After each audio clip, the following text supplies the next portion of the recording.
ಕೊನೆ ಹಂತಕ್ಕೆ ಬಂದಿದೆ ಸರ್ ಚುನಾವಣೆ. ಕೊನೆ ಹಂತ. ನಾಳೆ ಕೊನೆಯ ದಿನ ಪ್ರಚಾರ ಮಾಡಲಿಕ್ಕೆ 5 ಗಂಟೆಗೆ ಮುಗೀತದೆ.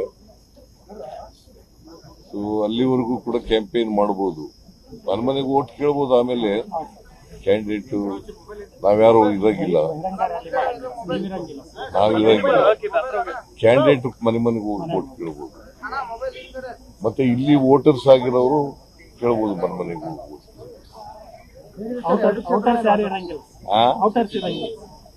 ಔಟರ್ಸ್ ಇರಾಗಿಲ್ಲ, ವೋಟರ್ಸ್ ಇಲ್ಲೇದವರು. ವೋಟರ್ಸ್ ಆಗಿರೋರು ಇಲ್ಲೇ ಇರ್ಬೋದು, ವೋಟರ್ಸ್ ಆಗದೇ ಇದ್ದವ್ರು ಇರಾಗಿಲ್ಲ. ಎಸ್, ನಮಗೆ ಕಾನ್ಫಿಡೆನ್ಸ್ ಇಂಪ್ರೂವ್ ಆಗಿದೆ.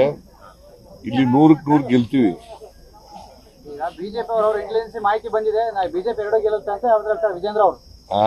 ಬಿಜೆಪಿ 2 ಕಡೆ ಗೆಲ್ಲುತ್ತೆ, ಇಂಟೆಲಿಜೆನ್ಸ್ ಸೋಲ್ತೀವಿ ಅಂತ ಹೇಳ್ತಾರ, ಸೋಲ್ತೀವಿ ಅಂತ ಹೇಳ್ತಾರ ಅವರು. ಈಗ ಬಿಜೆಪಿಯವರು ಏನೇ ಹೇಳಿದ್ರು ಕೂಡ ಜನ ನಮ್ಮ ಗ್ಯಾರಂಟಿ ಯೋಜನೆಗಳನ್ನ ಮೆಚ್ಚಿಕೊಂಡಿದ್ದಾರೆ. ಗ್ಯಾರಂಟಿ ಯೋಜನೆಗಳು ಈ ಸಾರಿ ಜನ ವೋಟ್ ಹಾಕ್ತಾರೆ. ಗೊತ್ತಾಯ್ತಾ? ಅವರು ಸಂವಿಧಾನ ವಿರೋಧಿಗಳು, ಬಡವರ ವಿರೋಧಿಗಳು, ದಲಿತರ ವಿರೋಧಿಗಳು. ಹೆಂಗೆ ಅವ್ರಿಗೆ ವೋಟ್ ಹಾಕ್ತಾರೆ? ಮಹಿಳೆಯರ ವಿರೋಧಿಗಳು. ಗ್ಯಾರಂಟಿಗಳು ಬಿಟ್ಟರೆ ಬೇರೆ ಏನಿಲ್ಲ ಅವರಿಗೆ ವೋಟ್ ಕೇಳೋದಕ್ಕೆ. ಅವ್ರಿಗೇನಿದೆ? ಅವ್ರು ಯಾವ ಆಧಾರದ ಮೇಲೆ ವೋಟ್ ಕೇಳ್ತಾ ಇದ್ದಾರೆ? ಯಾವ ಆಧಾರದ ಮೇಲೆ ವೋಟ್ ಕೇಳ್ತಾ ಇದ್ದಾರೆ?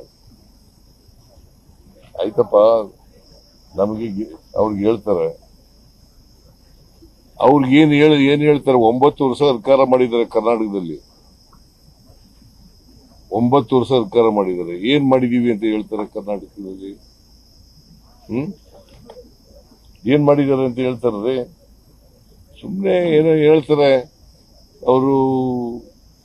ನಾವು ಬಡವರ ಪರವಾಗಿರ್ತಕ್ಕಂಥ ಪಕ್ಷ, ಎಲ್ಲರೂ ಒಟ್ಟಿಗೆ ತಗೊಂಡು ಹೋಗ್ತಕ್ಕಂಥ ಪಕ್ಷ. ಅವರು ಸಮಾಜ, ಧರ್ಮ ದೇಶದಲ್ಲಿ, ಜಾತಿ ಹೆಸರಿನಲ್ಲಿ ಸಮಾಜ ಒಡೆಯತಕ್ಕಂಥ ಪಕ್ಷ.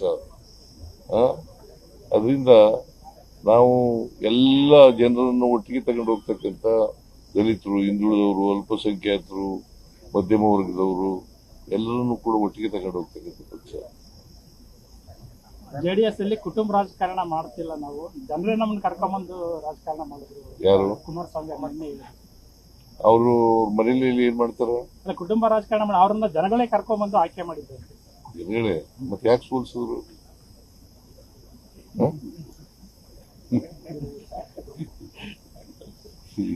ಈಗ ಚನ್ನಪಟ್ಟಣದಲ್ಲಿ ಸೋತವ್ರು ಯಾರ್ರಿ? ಅವ್ರ ಮಗ ಅಲ್ವಾ? ಅವ್ರಿಗೆ ಗೆದ್ದಿದ್ರಲ್ಲ 23ರಲ್ಲಿ ಗೆದ್ದಿದ್ರಲ್ಲ, ಅಲ್ಲಿ ಸೋತರು. ಯಾಕೆ? ಜನ ಕರ್ಕೊಂಡ್ ಬಂದಿದ್ರು ಅವ್ರಿಗೆ.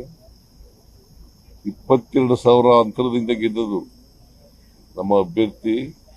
22,000 ಅಂತರದಿಂದ ಗೆದ್ದದ್ದು. ಕುಟುಂಬ ರಾಜಕಾರಣನ ಮುಖ್ಯಮಂತ್ರಿ ಕೂಡ ಮಾಡ್ತಿದ್ದಾರೆ ಅಂತ ಹೇಳಿ, ಮುಖ್ಯಮಂತ್ರಿ ಕೂಡ ಕುಟುಂಬ ರಾಜಕಾರಣ ಮಾಡ್ತಿದ್ದಾರೆ ಅಂತ ಕುಮಾರಸ್ವಾಮಿ ಹೇಳಿ. ಆಯ್ತಪ್ಪ, ಅವರು ಹೇಳ್ಬೇಕಾದ್ರೆ ಅವ್ರ ಕುಟುಂಬ ರಾಜಕಾರಣ ಮಾಡಬಾರದಲ್ವಾ? ಅವ್ರಪ್ಪ, ಅವ್ರ ಮಕ್ಳಿಬ್ರು, ಮೊಮ್ಮಕ್ಕಳು, ಅವ್ರ ಮೊಮ್ಮಗ ಸೊಸೆ, ಇಬ್ರು ಸೊಸೆದಿರು, ಆಮೇಲೆ ಇಬ್ರು ಎಷ್ಟು 4 ಜನ ಮೊಮ್ಮಕ್ಕಳು. ಜನ ಬಯಸಿದ್ರೆ ರಾಜಕಾರಣ ಮಾಡ್ಲಿ, ಮಾಡಬಾರ್ದು ಅಂತ ಹೇಳಲ್ಲ ನಾನು. ಜನ ಬಯಸಿದ್ರೆ ಪ್ರಜಾಪ್ರಭುತ್ವ ಇದು, ಜನ ಬಯಸಿದ್ರೆ ರಾಜಕಾರಣ ಮಾಡ್ಲಿ. ಆದ್ರೆ ಜನ ತಿರಸ್ಕಾರ ಮಾಡಿದ ಮೇಲೂ ಕೂಡ ಅದನ್ನು ಹೇಳೋದು ಇದೆಯಲ್ಲ, ಅದು it is not correct. Zameer Ahmed ಅವರು ನಿನ್ನೆ ಬಂದ್ರು, ಪತ್ರಿಕಾಗೋಷ್ಠಿ ಮಾಡಿ ಹಾಗೆ ಹೋದ್ರು, ಪ್ರಚಾರಕ್ಕೆ ಬಂದಿಲ್ಲ ಅಂತ ಹೇಳಿ. ಜಮೀರ್ ಅಹಮದ್ ಅವರು ನಿನ್ನೆ ಬಂದ್ರು, ಪತ್ರಿಕಾಗೋಷ್ಠಿ ಮಾಡಿ ಹಾಗೆ ವಾಪಸ್ ಹೋದ್ರು, ಪ್ರಚಾರಕ್ಕೆ ಎಲ್ಲಿ ಬಂದಿಲ್ಲ ಅಂತ. ಏನ್ ಪ್ರಚಾರ ಪತ್ರಿಕಾಗೋಷ್ಠಿ? ನೀವು ಪ್ರಚಾರ ಮಾಡಲ್ವಾ? ನೀವೇನ್ ಏನ್ ಮಾಡ್ತೀರಿ? ಈಗ ನಾನು ಮಾತಾಡ್ತೀನಿ, ಪ್ರಚಾರ ಮಾಡಲ್ವ ನೀವು? ಬಟ್ ಅಲ್ಲಿ ಅವ್ರ ಅಭಿಮಾನಿಗಳು